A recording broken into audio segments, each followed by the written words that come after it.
Dünyada binlerin umudu oldu. Amerikalı nörolog ve beslenme uzmanı Dr. Natasha Campbell McBride. Üstelik yaptığı sihir ya da mucize değil, doğal diyet. Otizm yanında şizofreni, disleksi, depresyon, hiperaktivite bozukluğu, epilepsi, MS gibi birçok hastalığa da şifa oldu.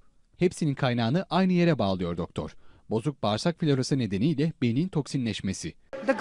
Bağırsak beyinden bile daha önemli. Yaşadığımız mikrosistemde vücudumuz bir kabuk aslında ve yaşadığımız her şey bağırsak florasından kaynaklanıyor. Orası çok iyi organize olmuş bir mikro dünya. En az 4-5 saat kaynatılmış et suyu ve ev yapımı yoğurt bağırsak florasını onarmaya birebir. Yine nar ekşisi, ev yapımı sirke, organik yumurta ve kefirle beslenenlerde şizofreni ve bipolar bozuklukların büyük oranda tedavi edildiğini biliyoruz. Dr. McBride süreci anlatırken antibiyotik kullanımına da dikkat çekiyor.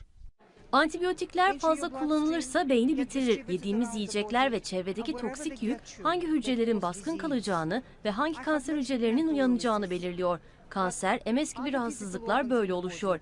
Benim çocuğuma otizm tanısı konulduğunda bu benim kişisel bir meselem oldu ve o anda profesyonel mesleğimin otizm konusunda bir şey yapamayacağını öğrendim.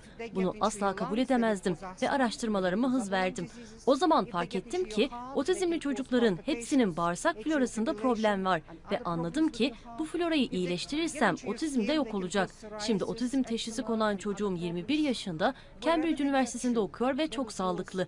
Şu an dünyanın her yerinde binlerce otizmli çocuğu hayata döndürmek için uğraşıyorum. 1 milyon satan kitabında önemli bir de iddiası var doktorun. Yaşlılıkta şekeri yeterince işleyemeyen vücut Alzheimer, kalp hastalıkları, diyabet, obezite, kanser olur.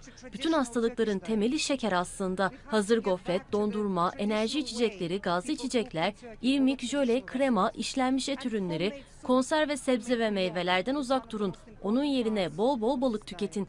Türklerin ataları doğru beslenmiş. Özellikle ev yapımı yoğurtla beslenmeye özen gösterin.